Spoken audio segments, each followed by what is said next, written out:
मोहिनी एकादशी व्रत कथा। जय श्री कृष्णा, राधे राधे। प्रिय भक्त जनों, आज वैशाख मास के शुक्ल पक्ष की एकादशी तिथि है और इस एकादशी को मोहिनी एकादशी के नाम से जाना जाता है। आज ही के दिन भगवान श्री हरि विष्णु जी ने मोहिनी का रूप धरा था और समुद्र मंथन से निकले अमृत को दानवों से छीनकर देवताओं को दिया था, जिससे देवता सदा के लिए अमर हो गए। मोहिनी एकादशी व्रत के प्रभाव से सभी प्रकार के पाप तथा दुख मिट जाते हैं। देवी सीता की खोज के दौरान भगवान श्री राम जी ने तथा महाभारत काल में युधिष्ठिर जी ने मोहिनी एकादशी व्रत कर अपने सभी दुखों से मुक्ति पाई थी। आज मैं आपको सुना रही हूँ मोहिनी एकादशी की बड़ी ही दुर्लभ और पौराणिक कथा। इस कथा को बड़ी ही श्रद्धा और प्रसन्नचित मन से पूरा अवश्य सुनिएगा। एक बार अर्जुन ने भगवान श्री कृष्ण जी से कहा, है मधुसूदन, वैशाख माह की शुक्ल पक्ष की एकादशी का क्या नाम है तथा उसके उपवास को करने का क्या विधान है? कृपा कर यह सब मुझे विस्तार पूर्वक बताइए। अर्जुन की बात सुनकर भगवान श्री कृष्ण जी ने कहा, है अर्जुन, मैं एक पौराणिक कथा सुनाता हूँ जिसे महर्षि वशिष्ठ जी ने श्री रामचंद्र जी से कहा था। उसे मैं तुमसे कहता हूँ, ध्यान पूर्वक श्रवण करो। भगवान श्री कृष्ण जी ने कहा, है अर्जुन, एक समय की बात है, श्री राम जी ने महर्षि वशिष्ठ जी से कहा, है गुरु श्रेष्ठ, मैंने जनक नंदिनी सीता जी के वियोग में बहुत कष्ट भोगे हैं, अतः मेरे कष्टों का नाश किस प्रकार होगा? आप मुझे कोई ऐसा व्रत बताने की कृपा करें जिससे मेरे सभी पाप और कष्ट नष्ट हो जाएं। महर्षि वशिष्ठ जी ने कहा, है श्री राम, आपने बहुत उत्तम प्रश्न किया है। आपकी बुद्धि अत्यंत कुशाग्र और पवित्र है। आपके नाम के स्मरण मात्र से ही मनुष्य पवित्र हो जाता है। आपने लोकहित में ये बड़ा ही उत्तम प्रश्न किया है। मैं आपको एक एकादशी व्रत का महात्म्य सुनाता हूँ। वैशाख माह के शुक्ल पक्ष की एकादशी का नाम मोहिनी एकादशी है। इस एकादशी का उपवास करने से मनुष्य के सभी पाप तथा कलेश नष्ट हो जाते हैं। इस उपवास के प्रभाव से ही मनुष्य मोह के जाल से मुक्त हो जाता है। आते है राम। दुखी मनुष्य को इस एकादशी का उपवास अवश्य ही करना चाहिए। इस व्रत के करने से मनुष्य के सभी पाप नष्ट हो जाते हैं। अब आप इसकी कथा को श्रद्धा पूर्वक सुनिए। प्राचीन समय में सरस्वती नदी के किनारे भद्रावती नाम की एक नगरी बसी हुई थी। उस नगरी में द्युतिमान नामक राजा राज्य करता था और उसी नगरी में एक वैश्य भी रहता था जो धन धान्य से पूर्ण था। उसका नाम धनपाल था। वह अत्यंत धर्मात्मा तथा नारायण जी का भक्त था। उसने नगर में अनेक भोजनालय, प्याऊ, कुएं, तालाब, धर्मशालाएं आदि बनवाए। सड़कों के किनारे आम, जामुन, नीम आदि के वृक्ष लगवाए जिससे पथिकों को सुख मिले। उस वैश्य के 5 पुत्र थे, जिनमें सबसे बड़ा पुत्र अत्यंत ही दुष्ट और पापी था। वह वेश्याओं और दुष्टों की संगति करता था। इससे जो समय बचता था उसे वह जुआ खेलने में व्यतीत करता था। वह बड़ा ही अधम था तथा देवता, पितृ आदि किसी को भी नहीं मानता था। अपने पिता का अधिकांश धन वह बुरे व्यसनों में ही उड़ाया करता था। मद्यपान तथा मांस भक्षण करना उसका नित्य कर्म था। जब अत्यधिक समझाने बुझाने पर भी वह सीधे रास्ते पर नहीं आया तो दुखी होकर उसके पिता, भाइयों तथा कुटुंबियों ने उसे घर से निकाल दिया और उसकी निंदा करने लगे। घर से निकलने के पश्चात वह अपने आभूषणों तथा वस्त्रों को बेच बेच कर अपना जीवन यापन करने लगा। धन नष्ट हो जाने पर वेश्याओं तथा उसके दुष्ट साथियों ने भी उसका साथ छोड़ दिया। जब वह भूख प्यास से व्यथित हो गया तो उसने चोरी करने का विचार किया तथा रात्रि में चोरी करके अपना पेट पालने लगा। किंतु एक दिन वह पकड़ा गया, परंतु सिपाहियों ने वैश्य का पुत्र जानकर उसे छोड़ दिया। जब वह दूसरी बार पुनः पकड़ा गया तब सिपाहियों ने भी उसका कोई लिहाज नहीं किया तथा राजा के सामने प्रस्तुत करके उसे सारी बात बताई। तब राजा ने उसे कारागार में डलवा दिया। कारागार में राजा के आदेश से उसे नाना प्रकार के कष्ट दिए गए तथा अंत में उसे नगर से निष्कासित करने का आदेश दिया गया। दुखी होकर उसे नगर को छोड़ना पड़ा। अब वह वन में पशु पक्षियों को मारकर पेट भरने लगा। तदुपरांत बहेलिया बन गया तथा धनुष बाण से वन के निरह जीवों को मार मार कर खाने एवं बेचने लगा। एक बार वह भूख एवं प्यास से इतना व्याकुल हो गया कि व्याकुल होकर भोजन की खोज में निकला तथा कौंडिन्य मुनि के आश्रम में जा पहुंचा। इन दिनों वैसाख का महीना चल ही रहा था। कौंडिन्य मुनि गंगा स्नान करके आए थे। उनके भीगे वस्त्रों की छींटे उस पापी पर पड़ गई, जिसके फल स्वरूप उसे कुछ सद्बुद्धि प्राप्त हुई। वह अधम ऋषि के समीप पहुंचकर हाथ जोड़कर कहने लगा, है महात्मा, मैंने अपने जीवन में अनेक पाप किए हैं। कृपा कर आप उन पापों से छूटने का कोई साधारण तथा धन रहित उपाय बताइए। ऋषि जी ने कहा, तू ध्यान देकर सुन। वैशाख माह के शुक्ल पक्ष की एकादशी का व्रत कर। इस एकादशी का नाम मोहिनी है। इसका उपवास करने से तेरे सभी पाप नष्ट हो जाएंगे। ऋषि के वचनों को सुन वह बहुत प्रसन्न हुआ और उनकी बताई हुई विधि के अनुसार उसने मोहिनी एकादशी का व्रत किया। हे श्री राम, इस व्रत के प्रभाव से उसके सभी पाप नष्ट हो गए तथा अंत में वह गरुड़ पर सवार होकर विष्णु लोक को गया। संसार में इस व्रत से उत्तम दूसरा कोई व्रत नहीं है। इसके महात्म्य के श्रवण एवं पठन से जो पुण्य प्राप्त होता है वह पुनः 1000 गौ दान के पुण्य के समान है। संतों की संगत से मनुष्य को न केवल सद्बुद्धि प्राप्त होती है अपितु उसके जीवन का उद्धार भी हो जाता है। पापियों की संगत प्राणी को नरक में ले जाती है, इसलिए हमेशा संतों की ही संगत करना चाहिए। अब आइए श्रवण करते हैं एकादशी माता की कथा, जिसे सुनने के बाद ही एकादशी का व्रत पूर्ण माना जाता है। एक बार की बात है, एक राज्य में एक राजा रहा करता था।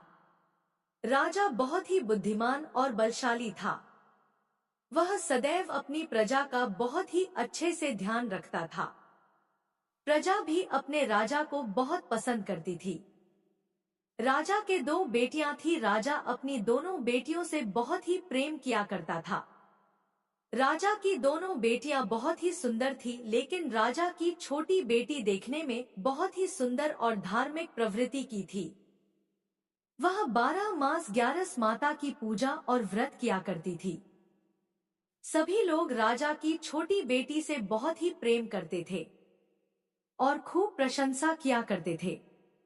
वह बोलने में बहुत ही अच्छी थी। राजा भी अपनी छोटी बेटी को बड़ी बेटी से कुछ ज्यादा ही प्रेम करता था, जिस कारण राजा की बड़ी बेटी को अपनी छोटी बहन से नफरत होने लगी। समय के साथ राजा की दोनों बेटियां बड़ी हो गई। तब एक पड़ोस के राज्य में रहने वाला राजकुमार राजा की बड़ी बेटी के लिए रिश्ता लेकर आया। जैसे ही उस राजकुमार की नजर राजा की छोटी बेटी पर पड़ी तो वह राजकुमार छोटी बेटी पर मोहित हो गया और उसी से विवाह करने की सोचने लगा। उस राजकुमार ने राजा की बड़ी बेटी के साथ विवाह करने से मना कर दिया और राजा से कहा कि आप बुरा ना मानो तो मैं आपकी छोटी बेटी से विवाह करना चाहता हूँ। जब यह बात राजा की बड़ी बेटी को पता चली तो वह अपनी छोटी बहन से और भी ज्यादा नफरत करने लगी। राजा की बड़ी बेटी ने अपनी छोटी बहन को अपना सबसे बड़ा दुश्मन मान लेती है और अपनी छोटी बहन से बदला लेने का निर्णय लेती है, जिसके चलते उसने सोचा कि छोटी बहन को जान से मार देती हूँ। एक दिन राजा की बड़ी बेटी ने लड्डू में जहर मिलाकर अपनी छोटी बहन को दे दिया। छोटी बहन ने वो लड्डू खा लिया, लेकिन लड्डू खाने के बाद भी छोटी बहन को कुछ भी नहीं हुआ। बड़ी बहन यह देखकर बहुत ही आश्चर्यचकित हुई, लेकिन बड़ी बहन ने हार नहीं मानी। एक दिन जब छोटी बहन अपने कमरे में सो रही थी तब उसने मटके में सांप रखकर उसके कमरे में छोड़ दिया, लेकिन सांप भी छोटी बहन को कुछ नहीं कर पाया। जिसके बाद बड़ी बहन ने अपनी छोटी बहन से कहा कि चलो बहन, आज हम कुएं से पानी भर कर लाते हैं। तो छोटी बहन अपनी बड़ी बहन के कहे अनुसार उसके साथ पानी लेने के लिए चली गई। जैसे ही वह पानी कुएं से निकालने लगी तो बड़ी बहन ने उसे कुएं में धक्का दे दिया। लेकिन ग्यारस माता के आशीर्वाद से वह सकुशल बाहर निकल आई। यह देखकर उसे बहुत ही आश्चर्य हुआ कि ना जाने मैंने कौन कौन से प्रयास किए हैं, फिर भी इसका कुछ भी नहीं बिगड़ा। उसने एक दिन सोचते सोचते छोटी बहन के पास जाकर कहा कि बहन, तुमको पता है, भगवान सबकी मृत्यु एक निश्चित समय पर लिखते हैं। तुम्हारी और मेरी मृत्यु कैसे होगी, क्या तुम जानती हो? तब छोटी बहन ने कहा, हाँ बहन, मेरी मृत्यु कैसे होगी यह तो मैं जानती हूँ। छोटी बहन से यह सुनकर बड़ी बहन को बहुत ही संतुष्टि हुई और सोचने लगी कि इस बार मैं इसे जरूर मार दूंगी। उसने अपनी छोटी बहन से कहा कि अपनी मृत्यु का राज मुझे तो बताओ, मैं तुम्हारी बड़ी बहन हूँ। छोटी बहन ने अपनी बड़ी बहन से कहा कि मेरी मृत्यु एक तोते में है। जो तोते के गले में एक हार है, उसी से मेरी मृत्यु होगी। जब कोई व्यक्ति उस तोते को मारकर वह हार अपने गले में पहन लेगा तो मैं मूर्छित हो जाऊंगी, और जैसे ही उस हार को अपने गले से उतार देगा तो मैं वापस जीवित हो जाऊंगी। अपनी छोटी बहन की मृत्यु का राज जानकर बड़ी बहन बहुत ही खुश हुई और उसने अपनी छोटी बहन को मारने के लिए उस पालतू तोते को ढूंढना शुरू कर दिया।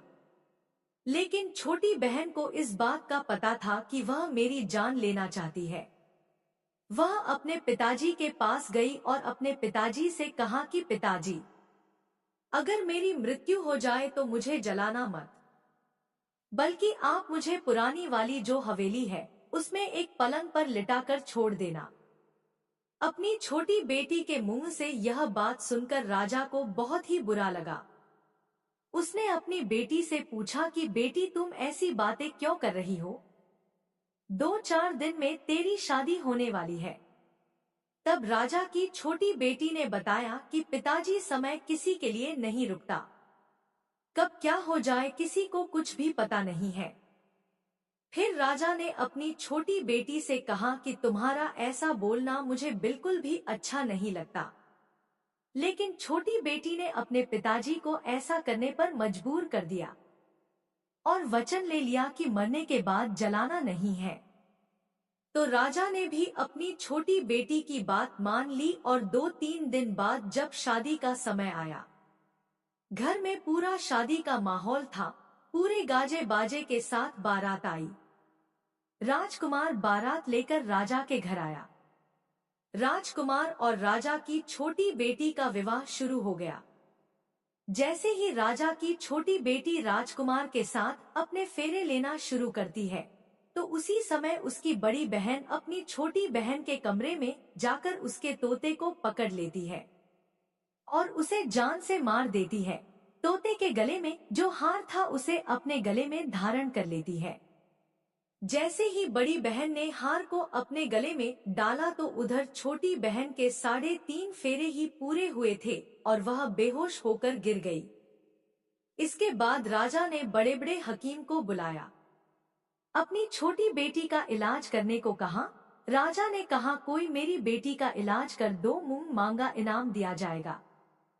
राजा की बात सुनकर वैद्य ने जब छोटी बेटी को चेक किया तो राजा को बताया कि आपकी छोटी बेटी ना तो जीवित है और ना ही मरी हुई है।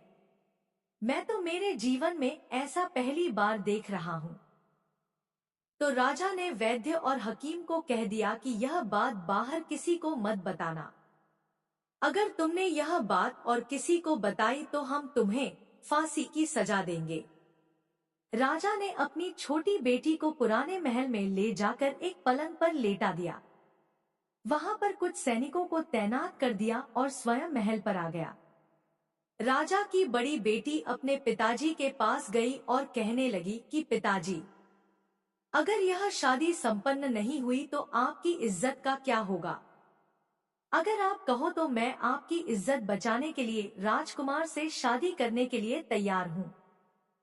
राजा ने अपनी बड़ी बेटी की बात मानकर छोटी बेटी के कपड़े बड़ी बेटी को पहना दिए और मंडप पर भेज दिया। लेकिन राजकुमार यह जान गया था कि यह राजा की छोटी बेटी नहीं है, तो उसने शादी करने से मना कर दिया, लेकिन वहां पर आए सारे लोगों ने राजकुमार को शादी करने के लिए विवश कर दिया और राजा की बड़ी बेटी से शादी उस राजकुमार की करवा दी। बचे हुए 3.5 फेरे बड़ी बेटी के साथ दिलवा दिए गए। उसके बाद राजकुमार राजा की बड़ी बेटी को अपने महल ले गया। राजकुमार राजा की बड़ी बेटी से ना तो बात करता था और ना ही उसे पसंद करता था और ना ही उसके कमरे में जाता था। राजकुमार ने यह फैसला ले लिया कि मैं राजा की छोटी बेटी को ढूंढ कर ही रहूंगा।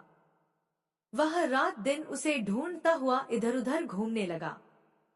एक दिन राजकुमार अपने घोड़े पर सवार होकर राजा के पुराने महल के पास पहुंच गया, जहां पर उसने कुछ सैनिकों को देखा।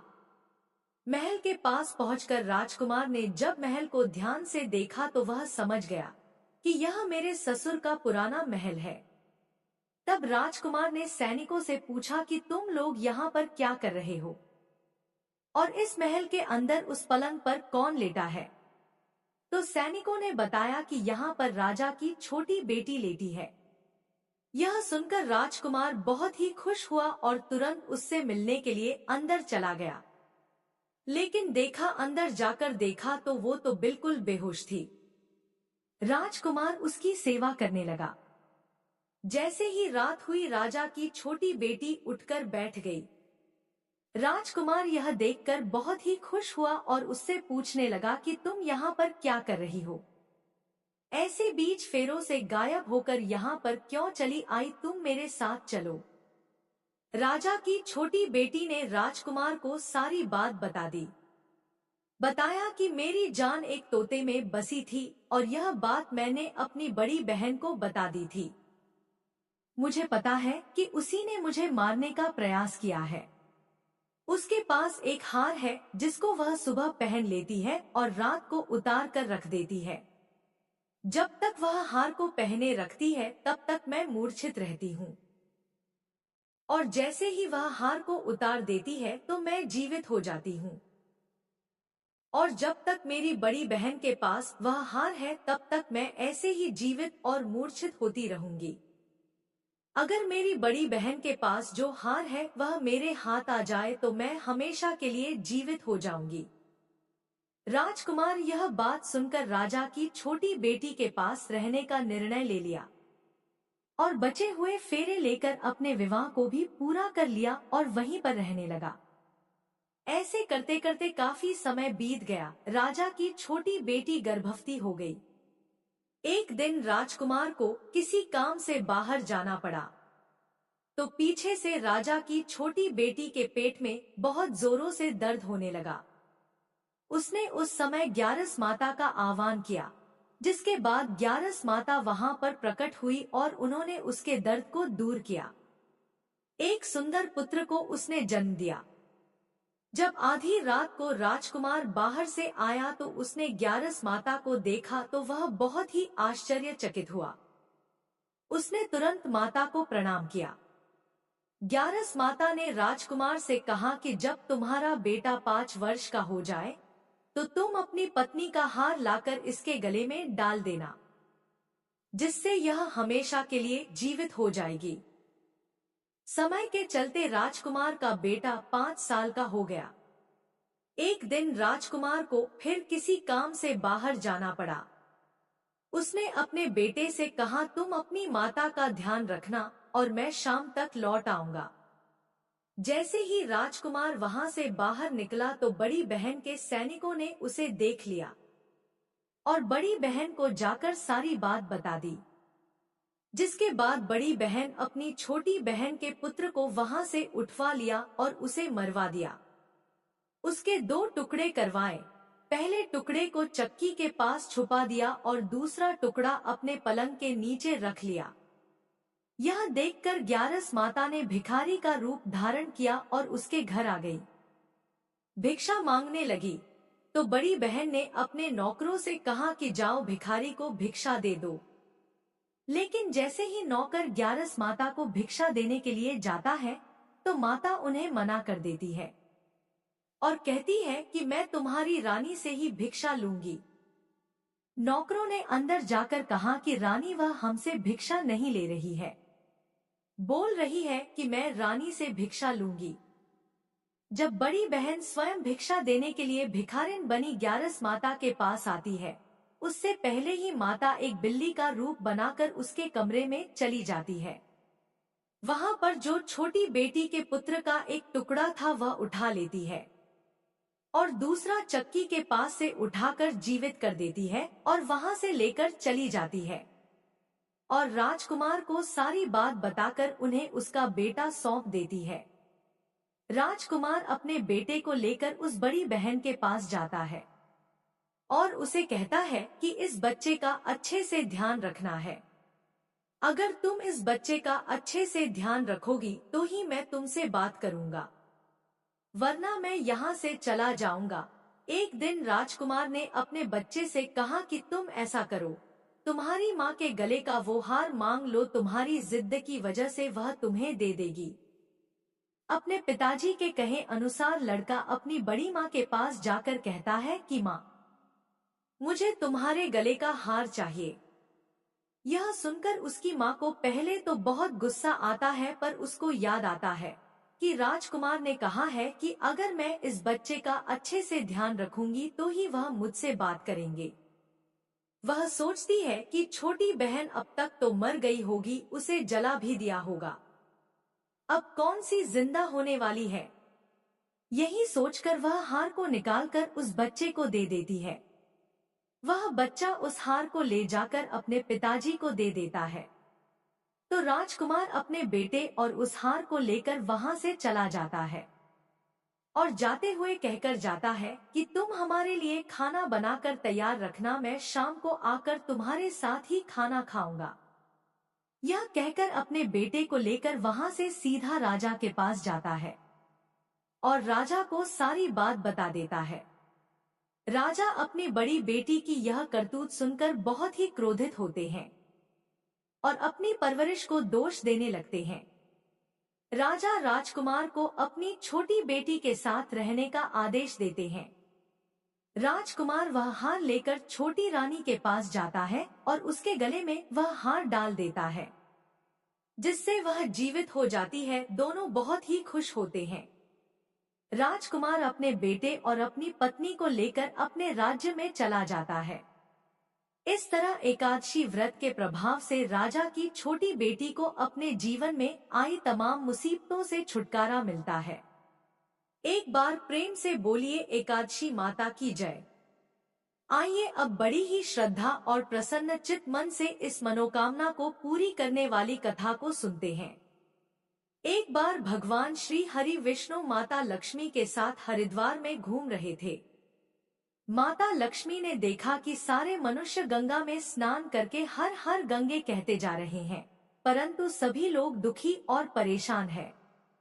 तब माता लक्ष्मी ने बहुत ही आश्चर्य से भगवान विष्णु से पूछा, स्वामी, गंगा में इतनी बार स्नान करने पर भी इनके पाप और दुखों का नाश क्यों नहीं हुआ?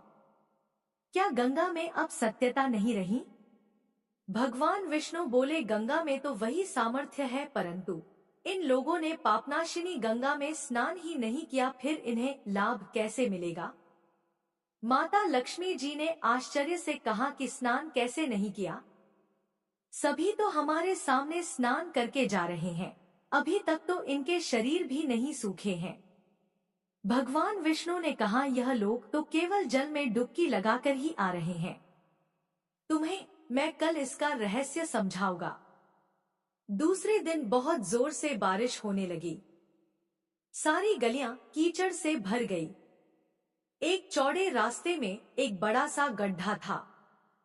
चारों ओर कीचड़ भरा हुआ था और भगवान विष्णु ने लीला रची। वे स्वयं एक बूढ़े आदमी का रूप धारण करके उस गड्ढे में जा गिरे। लक्ष्मी जी को उन्होंने समझाकर पास में बैठा दिया कि देखो, तुम लोगों को सुना सुना कर यूं पुकारती रहो कि मेरे बूढ़े पति अचानक गड्ढे में गिर पड़े हैं। कोई पुण्य आत्मा इनको बाहर निकालकर इनके प्राण बचाएं और हम असहाय दंपति की सहायता करें।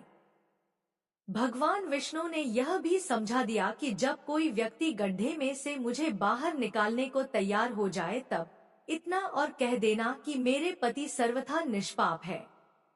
इन्हें वही व्यक्ति छुए जो खुद भी निष्पाप हो। यदि आप निष्पाप है तो उनको हाथ लगाए, नहीं तो उनको हाथ लगाते ही आप स्वयं भस्म हो जाएंगे। लक्ष्मी जी तथास्तु कहकर गड्ढे के किनारे बैठ गई और आने जाने वालों को सुना सुनाकर भगवान विष्णु की सिखाई हुई बात कहने लगी।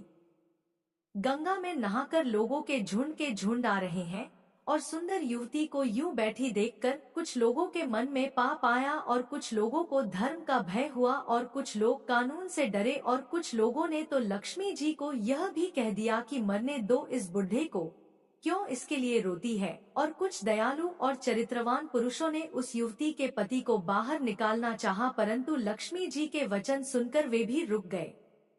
उन्होंने सोचा कि हम गंगा में नहा कर आए हैं तो क्या हुआ, पापी तो हैं ही, कहीं हम सहायता करते समय भस्म ना हो जाए। उनके पास कई व्यक्ति आए परंतु किसी का साहस नहीं हुआ। सैकड़ों आए और सैकड़ों ने पूछा और चले गए। संध्या का समय हो चला। तब भगवान विष्णु ने माता लक्ष्मी से कहा, देखा आया कोई सच्चे मन से गंगा में नहाने वाला। तब थोड़ी देर बाद एक नौजवान युवक हाथ में एक लोटा लिए हुए हर हर गंगे कहता हुआ आया। लक्ष्मी जी ने उसे भी वही बात कही। उस युवक का हृदय करुणा से भर आया। उसने भगवान विष्णु को बाहर निकालने की तैयारी की। लक्ष्मी जी ने उसे रोककर कहा कि भाई, यदि तुम सर्वथा निष्पाप नहीं हो तो मेरे पति को छूते ही तुम भस्म हो जाओगे। उसने उस समय बिना किसी संकोच किए हुए लक्ष्मी जी से कहा, माता, मेरे निष्पाप होने में तुम्हें संदेह क्यों हो रहा है? आपने देखा नहीं, मैं अभी अभी गंगा में नहा कर आया हूँ। अभी आपके पति को बाहर निकालता हूँ। युवक ने लपक कर उस बूढ़े आदमी को ऊपर उठा लिया। भगवान श्री हरि विष्णु और माता लक्ष्मी ने उसे सच्चा भक्त समझकर अपना असली रूप प्रकट कर दर्शन देकर उसका जीवन धन्य किया। भगवान विष्णु ने माता लक्ष्मी से कहा कि इतने सारे लोगों में से केवल इस एक आदमी ने ही गंगा स्नान किया है। इस दृष्टांत के अनुसार जो लोग बिना श्रद्धा और विश्वास के केवल दिखाने के लिए गंगा स्नान करते हैं उन्हें वास्तविक फल प्राप्त नहीं होता। परंतु इसका यह मतलब नहीं है कि गंगा स्नान व्यर्थ जाता है। गंगा स्नान का बहुत पुण्य भी है। गंगा आज भी उतनी ही सामर्थ्यवान है। बोलिए लक्ष्मी नारायण भगवान की जय।